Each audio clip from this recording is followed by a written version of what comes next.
ہو سکتے۔ اب اس کے ساتھ ساتھ کیونکہ آج جو 21 رمضان المبارک ہے کو میدان علم کے شاہ سوار، میدان ولایت کے شاہ سوار، جن کو حضور اکرم صلی اللہ علیہ وسلم نے ارشاد فرمایا انا مدینۃ العلم وعلی بابھا، کہ میں علم کا دروازہ ہوں اور علی، میں علم کا شہر ہوں، علی اس کا دروازہ ہے، جو حضور اکرم صلی اللہ علیہ وسلم نے فرمایا ان کی شہادت کا دن ہے۔ آج کا دن ان کی شہادت کا دن ہے۔ حضرت علی رضی اللہ تعالی عنہ حضور اکرم صلی اللہ علیہ وسلم کے ساتھ ہمیشہ سایہ کی طرح رہے ہیں۔ حضور اکرم صلی اللہ علیہ وسلم کی بہت ساری صفات آپ کے اندر موجود رہی ہیں، اور اللہ سبحانہ و تعالی نے آپ کو بعض روایات کے مطابق یہ بھی مقام عطا فرمایا کہ 2 صحابی حضور کے کعبہ شریف میں پیدا ہوئے، ایک حضرت حکیم بن حزام اور دوسرے سیدنا علی رضی اللہ تعالی عنہ، اور ان دونوں کے حوالے سے مشہور ہے کہ اللہ تعالیٰ نے ان کو یہ سعادت عطا فرمائی ہے کہ کعبہ شریف کے طواف کے دورانیہ میں ان کی والدہ، یعنی ان دونوں کی والدہ جو ہیں وہ طواف کر رہی تھیں، اسی دورانیہ میں ایک محسوس ہوا، بچے کی ولادت کے آثار سامنے آئے، تو درد کی وجہ سے اس وقت کی اوٹ، کیونکہ حرم شریف یعنی کعبہ شریف کے اندر جانا بند نہیں تھا اور کعبہ شریف کے اندر جانا آزاد تھا، وہ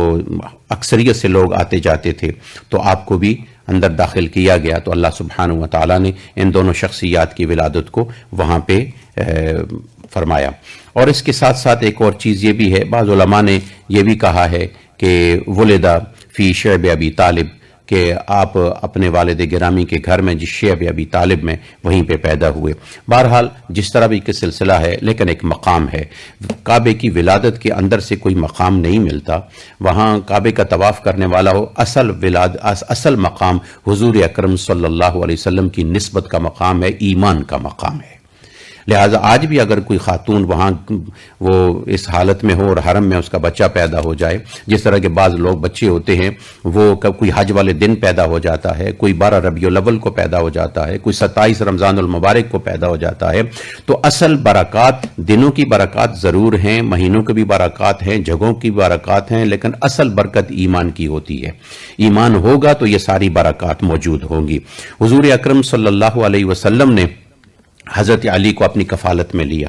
حضور اکرم صلی اللہ علیہ وسلم کی خدمت میں ہمیشہ رہے، اور حضور اکرم صلی اللہ علیہ وسلم جب اعلان رسالت فرمایا تو سب سے پہلے حضرت سیدہ خدیجہ الکبریٰ رضی اللہ تعالی عنہا نے حضور کی بات پر لبیک کہتے ہوئے کلمہ پڑھا، لا الہ الا اللہ محمد الرسول اللہ۔ پھر حضرت علی گھر میں موجود تھے، تو حضرت علی نابالغ ہونے کے ناطے سے عمر ان کی 10 سال تھی، اس وقت انہوں نے اپنے والد سے مشورہ کیا، تو والد نے کہا ٹھیک ہے، جو آپ کا بھائی کہہ رہا ہے آپ جائیں اس کے ساتھ اور معاملات کو آگے بڑھائیں، اور وہاں پر آ کر بچوں کے اندر سب سے پہلے آپ نے کلمہ پڑھا، لا الہ الا اللہ محمد الرسول اللہ، اور عاقل اور بالغ اور مردوں میں سب سے پہلے جس نے کلمہ پڑھا وہ سیدنا صدیق اکبر رضی اللہ تعالی عنہ کی شخصیت ہے۔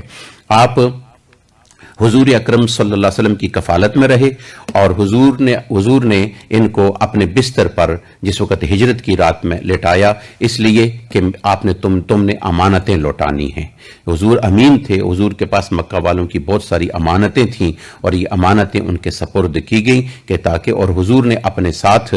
گویا کہ لوگوں کے اسباب کی امانت کے لوٹانے کے لیے حضرت علی کو سلیکٹ فرمایا، اور اپنی نبوت کی امانت کو سنبھالنے کے لیے سیدنا ابو بکر صدیق کو سلیکٹ فرمایا، اور حضور اکرم صلی اللہ علیہ وسلم مدینہ پہنچے، یہ امانتیں دینے کے بعد پھر مدینہ شریف حضور کی خدمت میں پہنچ گئے۔ دوسری ہجری میں سیدۃ النساء فاطمہ الزہرا رضی اللہ تعالی عنہا کے ساتھ ان کا نکاح ہوا۔ ایک غزوہ کے علاوہ حضور کے سارے غزوات میں آپ شریک رہے، اور آپ کو ابو الحسن اور ابو التراب یہ آپ کے القاب ہیں، اور حضور اکرم صلی اللہ علیہ وسلم نے آپ کی فضیلت کے بارے میں ارشاد فرمایا، انت بمنزلۃ ہارون من موسیٰ الا انہ لا نبی بعدی، تو میرے ساتھ ایسا ہی ہے کہ جیسے کہ موسیٰ علیہ السلام کے ساتھ ہارون علیہ السلام ہیں، لیکن وہ اللہ کے نبی ہیں، لا نبی بعدی، میرے بعد نبی کوئی نہیں ہے۔ پھر حضور اکرم صلی اللہ علیہ وسلم نے ارشاد فرمایا، کہ حضرت علی ارشاد فرماتے ہیں اس طرح مجھے حضور نے پکڑا اور حضور نے پکڑ کے ارشاد فرمایا لا يحبنی الا مؤمن ولا يبغضنی الا منافق. مسلم شریف کی حدیث ہے. آپ نے ارشاد فرمایا کہ حضور نے مجھے پکڑ کے ارشاد فرمایا علی وہ ہے اس کے ساتھ جو محبت کرنے والا ہوگا وہ مومن ہوگا اور اس سے جو بغض رکھنے والا ہوگا وہ منافق ہوگا. گویا کہ ایمان کی پہچان علی کی محبت ہے.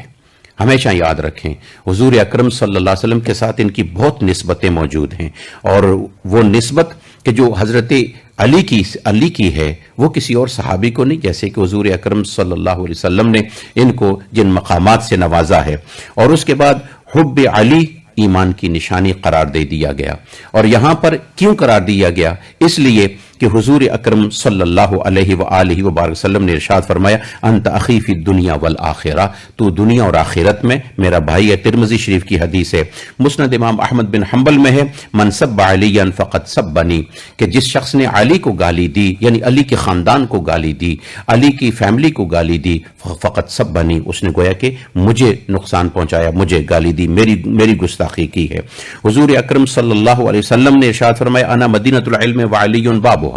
آپ کا ایک مقام یہ بیان فرمانے کے بعد سیدہ عائشہ صدیقہ رضی اللہ تعالی عنہا سے کسی نے پوچھا کہ آپ بتائیں کہ دنیا میں اس وقت عالم کون ہے، سب سے زیادہ قرآن کا علم اور سنت کا علم کس کو زیادہ ہے؟ آپ ارشاد فرماتی ہیں علی اعلم الناس بالسنہ، سب سے زیادہ سنت کا علم یعنی قرآن مجید کا علم، حضور کی احادیث مبارکات کا علم رکھنے والا جو شخص ہے وہ سیدنا علی رضی اللہ تعالی عنہ ہیں. حضرت عبداللہ ابن مسعود رضی اللہ تعالی عنہ فرماتے ان علی ابن ابی طالب عنده علم الظاہر والباطن. وہ فرماتے ہیں کہ علی کی وہ شخصیت ہے کہ جس کو اللہ سبحانہ و تعالی نے ظاہر کا علم بھی عطا فرمایا ہے اور باطن کا علم بھی عطا فرمایا ہے. حضرت عمر رضی اللہ تعالی عنہ کے بارے میں روایت ہے کان یتعوذ باللہ من معدلۃ لیس فیہا ابو الحسن، جس میٹنگ میں کچھ مشکل مسائل آ جاتے اور ان مشکل مسائل کے اندر یعنی حل کرنا مشکل ہو جاتا، پریشانی ہو جاتی، وہ اس میٹنگ سے اللہ تعالیٰ کی پناہ مانگتے تھے کہ جس میٹنگ کے اندر ان مسائل کو حل کرنے کے لیے سیدنا علی رضی اللہ تعالی عنہ موجود نہ ہوتے. گویا کہ ان صحابہ اکرام کی آپس میں محبت یہ تھی. اور اگر میں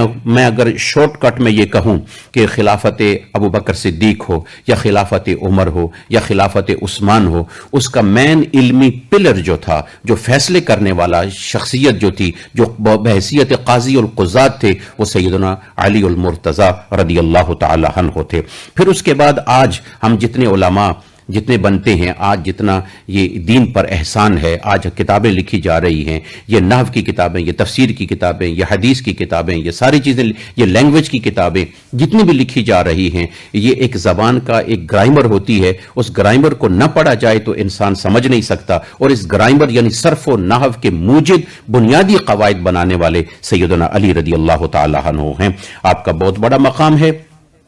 اور آج میں سمجھتا ہوں جتنا دین کا ہمارے پاس یہ ایک کیفیت موجود ہے، جتنا فیض موجود ہے، یہ سیدنا علی رضی اللہ تعالیٰ عنہ کو بنائے ہوئے قواعد کا سلسلہ ہے. اگر وہ قواعد نہ بناتے تو آج ہم دین کو جس طرح قرآن مجید کو سمجھنے کا حق ہے ہم اس طرح نہ سمجھ سکتے. بہرحال 35 ہجری میں 35 ہجری میں آپ کی خلافت کا سلسلہ شروع ہوا اور 4 سال 9 ماہ اور چند دن 9 months اور few days آپ کا سلسلہ جاری رہا. اور پھر اس کے بعد اختلافی صورت رہی اور شہادت اس طرح ہوئی عبد الرحمن ابن ملجم. اب یہ دیکھیں کہ ایک نام ہے، بعض لوگ ہوتے ہیں اتنے اپنے آپ کا نام بھی خوبصورت رکھتے ہیں. نام خوبصورت ہونے کی وجہ سے وہ خوبصورت نہیں، اصل خوبصورت ہونا کیریکٹر سے ہوتا ہے، انسان کے اخلاق سے ہوتا ہے. اور اس نے